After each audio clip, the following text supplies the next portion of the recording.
पहला क्वेश्चन है the heaviest I section for same depth is.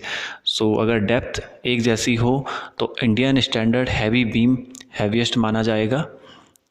If P is the pitch of rivets and D is the gross dia of rivets, the tearing efficiency of joint is equal to।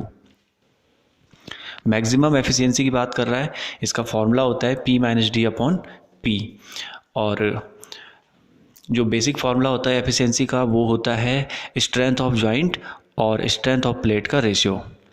एक चीज़ और ध्यान में रख सकते हैं, जो maximum efficiency है उसे अचीव करने के लिए क्रिटिकल सेक्शन पे होल कम होने चाहिए। क्रिटिकल सेक्शन यानी weak section. Minimum pitch of the rivets shall not be less than 2.5 D से कम नहीं होना चाहिए, और डी यहाँ पर नॉमिनल डाया है। The difference between gross diameter and nominal diameter for the rivets up to 25 diameter is। देखिए ग्रॉस और नॉमिनल के बीच में डिफरेंस होता है और इसकी दो अलग अलग कंडीशन है। अगर नॉमिनल डाया 25 तक है तो वहाँ पर 1.5 mm का इंक्रीमेंट होता है, और अगर उससे ज़्यादा है तो 2 mm का इंक्रीमेंट होता है। तो यहाँ पर अप टू 25 पूछा है, इसलिए 1.5 mm यहाँ पर सही आंसर होगा।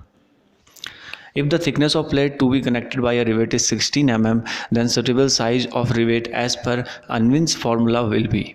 Unwin फार्मूला होता है जिसमें साइज़ निकालने के लिए 6√t किया जाता है। सो t यहाँ पर दे रखा है 16, यहाँ पर 16 पुट करेंगे आप तो ये हो जाएगा 6 × 4 जो कि हो जाएगा 24। As compare to field rivets the soft rivets are. Soft rivets ज़्यादा स्ट्रॉन्गर मानी जाती हैं क्योंकि वहाँ पर कंडीशंस अंडर कंट्रोल होती हैं as compare to field. Which of the following type of rivet joint is free from bending stress. So ध्यान रखिएगा, जो डबल कवर बट जॉइंट होता है वहाँ पर बेंडिंग स्ट्रेस नहीं होता है। देख सकते हैं double cover but joint is always considered better because there is non possibility of the development of bending stress and distortion of joint, और सिंगल कवर में पॉसिबिलिटी होती है। तो इसलिए ऑप्शन सी यहाँ पर सही होगा। A channel section consist of क्या क्या होता है, एक वेब होता है और 2 फ्लैंज होते हैं उसमें।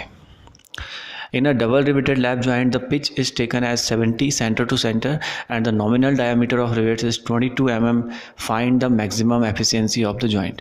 अभी एक फार्मूला डिस्कस किया था हमने, तो उसे यूज़ करने से पहले आपको ध्यान ये रखना है, यहाँ पर नॉमिनल डाया दे रखा है और हमें ग्रॉस डाया पहले निकालना पड़ेगा। सो क्योंकि ये नॉमिनल डाया 25 से कम है जो कि 22 है, तो इसलिए यहाँ पर 1.5 का इंक्रीमेंट होगा और फिर हम ग्रॉस डाया यूज़ करेंगे फॉर्मूले में। सो वैल्यूज़ पुट करने के बाद आंसर आ जाएगा 66.42%। ऑप्शन सी यहाँ पर सही हो जाएगा। Select the correct statement. So basically यहाँ पर रिवेट और बोल्ट का कंपैरिजन दे रखा है। सो ऑप्शन सी यहाँ पर मोस्ट अप्रोप्रिएट आंसर है, जो कि है कि बोल्ट टेम्पररी फास्टनिंग होते हैं और rivets permanent fastening. The butt weld is specified by, उसका साइज हम स्पेसिफाई करते हैं इफेक्टिव थ्रॉट थिकनेस से। ऑप्शन ए सही होगा। The actual thickness of butt weld as compare to thickness of plate is usually कह रखा है। देखिए ज़्यादातर आप देखेंगे कि वेल्डिंग की थिकनेस ज़्यादा है प्लेट की थिकनेस से। सो ऑप्शन ए यानी कि मोर यहाँ पर सही होगा। According to IS specification the maximum pitch of rivets in compression is.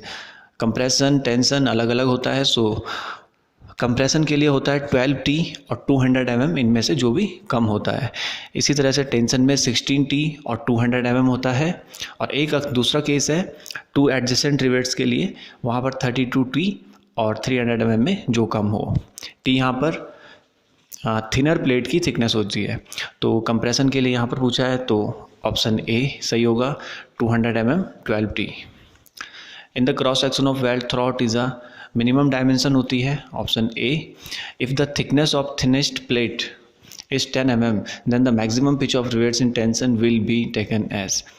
अभी डिस्कस किया था सो टेंशन के लिए पूछा है यहाँ पर, तो 16T और 200 mm इन दोनों में देखेंगे जो भी कम होगा। तो T यहाँ पर 10 दे रखा है, सो ये हो जाएगा 160। T आपको 10 दे रखा है, 16T निकालेंगे, ये मिल जाएगा 160। और 160 और 200 में ऑब्वियसली 160 छोटा है, इसलिए ऑप्शन बी यहाँ पर सही हो जाएगा। As per IS, the rolled steel T section are classified into T section 5 series में classified है, normal, wide flange, long legged, light और junior।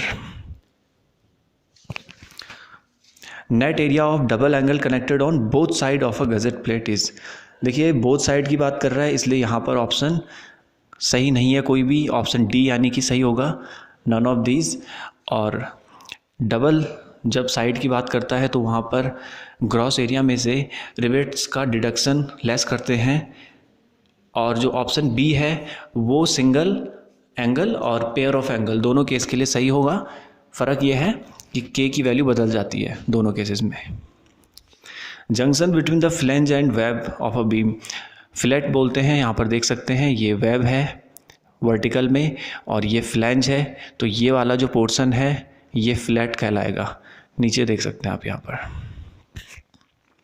Rolled steel equal and unequal section are designated as ISA followed by, क्या ध्यान रखा जाता है, length and thickness of leg, इनके behalf पे किया जाता है। Rolled steel flats designated by 50 ISF 8 means क्या हुआ इसका मतलब कि 50 तो हो गई उसकी विड्थ और 8 हो गई उसकी thickness. A steel plate is 300 mm wide and 10 mm thick. A rivet of nominal diameter 18 mm is driven. The net sectional area of plate is, formula होता है नेट सेक्शनल एरिया का B minus N D into T. B यहाँ पर width है 300, N यहाँ पे number of rivets 1 use करेंगे, D 18 mm दे रखा है लेकिन वो नॉमिनल है, यहाँ पे ग्रॉस यूज़ करेंगे तो उसी तरह से 1.5 ऐड हो जाएगा। तो वैल्यूज़ पुट करने के बाद आपको आंसर मिल जाएगा 2805। तो ऑप्शन बी यहाँ पर सही होगा। The rivets are driven at atmospheric temperature are known as, so atmospheric temperature कहते हैं और कई जगह पे नॉर्मल टेम्परेचर भी बोला जाता है। कोल्ड ड्रिवन रिवेट्स होती हैं, ऑप्शन डी यहाँ पर सही हो जाएगा। The diameter of cold driven rivets range from 16 to 22, ये रेंज रखी जाती है इनके लिए। The size of rivet is expressed by the, जो सैंक का डाया होता है उससे हम एक्सप्रेस करते हैं बीच में, क्योंकि हेड से नहीं करते हैं और टेल से भी नहीं करते हैं, बीच वाला जो पोर्शन है उसका डाया यहाँ पे साइज रिवेट का मैटर करता है। The strength of a riveted joint is equal to, तो शेयरिंग बेयरिंग और टेयरिंग में जो सबसे कम स्ट्रेंथ जहाँ पर होती है उसकी, उसे ही हम रिवेट की स्ट्रेंथ मानते हैं, तो इसलिए लीस्ट ऑफ द अबव यहाँ पे सही होगा। If the same member of rivets are used in the joints then which of the following pattern will yield highest efficiency, तो डायमंड रिवेटिंग में सबसे ज़्यादा एफिशिएंसी अचीव करेगा कोई भी पैटर्न, सो सी सही हो जाएगा। Rivet value is equal to, वही केस है यहाँ पर भी, शेयरिंग और बेयरिंग में जो स्ट्रेंथ है इनका मिनिमम लिया जाएगा क्योंकि स्ट्रेंथ मिनिमम देखी जाती है। In designing a riveted joint it is assumed that load is uniformly distributed among all the rivets, rivet hole is completely filled by the rivet and friction between plates is neglected. सारे option सही है, option D यहाँ पर सही होगा। Number of rivets required in a riveted joint is determined as the ratio of force and rivet value, यानी कि force जो यहाँ पर लिखा गया है वो लोड भी होता है कई जगहों पे, तो इन दोनों का जो रेशियो होता है लोड और रिवेट वैल्यू का, उससे हम निकालते हैं number of rivets. The permissible shearing stress of power driven field rivets PDFR as per IS 800 1984 is, देखिए इसकी पूरी टेबल है एक जो आपको ध्यान रखनी है। PDFR के लिए पूछा है शेयर स्ट्रेस, सो 90 यहाँ पर सही होगा, और इसी तरह से PDSR के लिए अलग डेटा है और हैंड ड्रिवन के लिए अलग डेटा है। एक इसमें टेयरिंग स्ट्रेस भी आती है 150 न्यूटन पर mm स्क्वायर, वो भी आप ध्यान रख सकते हैं, उसका जिक्र अभी आगे होगा। सो ऑप्शन बी यहाँ पर सही हो जाएगा। Bolts are most suitable to carry axial tension यहाँ पर सही आंसर हो जाएगा। The permissible tension stress on the net effective area of the section shall not exceed, so कितने से ज़्यादा नहीं होनी चाहिए, 0.6 FY होता है, सो 0.6 times the minimum yield stress of steel. और जिसका जिक्र अभी किया था वही है ये 150 न्यूटन पर mm² लिया जाता है जनरली। देखिए वैसे इसकी भी एक टेबल है, इसकी भी अलग अलग वैल्यूज़ हैं, लेकिन अप टू 20 mm डाया और थिकनेस के लिए 150 तक यूज़ कर सकते हैं। Efficiency of a riveted joint having the minimum pitch as per IS 100 is 60% ली जाएगी मिनिमम पिच के लिए। Bending compressive stress and tensile stress respectively are calculated based on, bending के लिए ग्रॉस एरिया कंसीडर किया जाता है और टेंसाइल के लिए नेट एरिया। ऑप्शन बी यहाँ पर सही होगा। The net sectional area of a plate is about 154 mm², calculate the tensile strength of plate. So area दे रखा है यहाँ पे 1554 और टेंसाइल स्ट्रेंथ पूछी है, तो इसका जस्ट फॉर्मूला होता है नेट एरिया के साथ टेंसाइल स्ट्रेस की इंटू कर देते हैं। क्योंकि यहाँ पे स्ट्रेस दे नहीं रखी है तो 150 आप जनरल यूज़ करेंगे और इनका मल्टीप्लाई करके आ जाएगा 233 किलो न्यूटन। ऑप्शन बी यहाँ पर सही हो जाएगा। Unit of radius of gyration is, देखिए इसका जो फॉर्मूला होता है वो रूट में होता है I/A, ठीक। सो I की यूनिट होती है mm⁴ और A की यूनिट होती है mm²। सो ये जब लेस होगा तो ये 2 बचेगा और क्योंकि ये रूट में है तो ओवरऑल आपको बच जाएगा mm। So option A will be the right answer.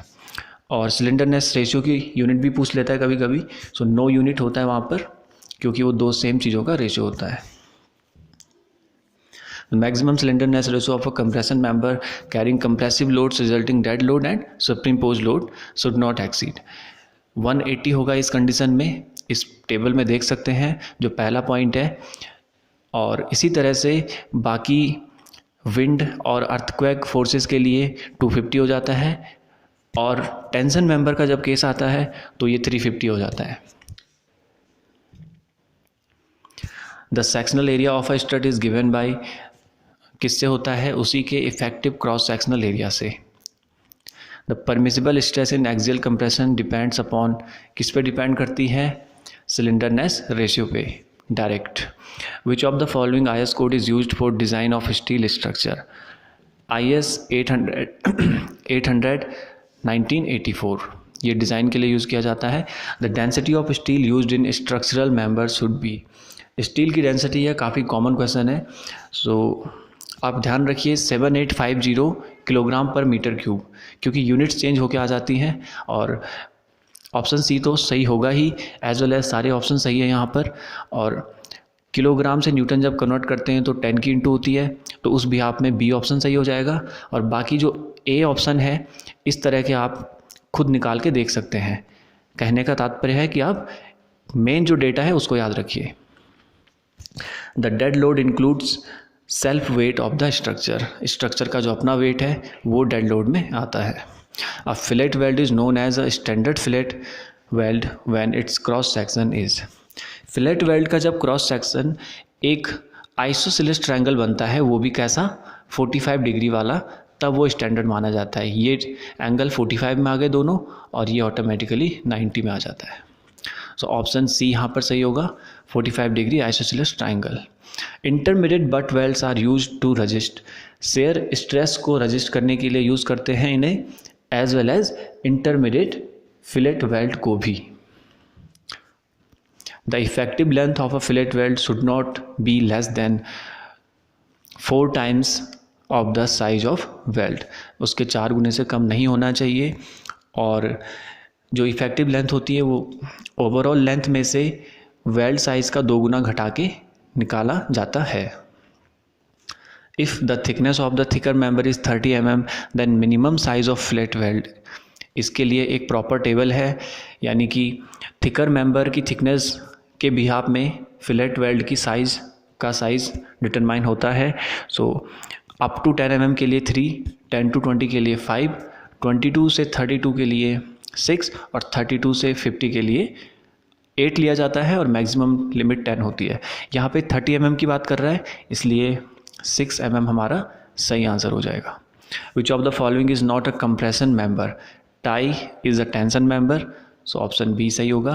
A strut is a structural member subjected to. देखिए कंप्रेशन में सब्जेक्टेड होगा पहली बात तो, और डायरेक्शन जो होगी वो पैरेलल होगी, उसी के अलॉन्ग होगी, सो ऑप्शन यहाँ पर सी सही हो जाएगा। Axial load which is sufficient to keep the column in a slight deflected shape is called. किसी भी तरह का लोड हो इनमें से, क्रिटिकल, क्रिपलिंग, बकलिंग, सारे रिस्पॉन्सिबल होते हैं शेप को डिफ्लेक्ट करने के लिए, सो ऑप्शन डी यहाँ पर सही होगा। In position restraint condition of column, तो पोजिशन रिस्ट्रेंट में क्या होता है, जो किनारे हैं, जो एंड है, वो मूव करने के लिए फ्री नहीं होता है, सो ऑप्शन सी यहाँ पर सही होगा। All right.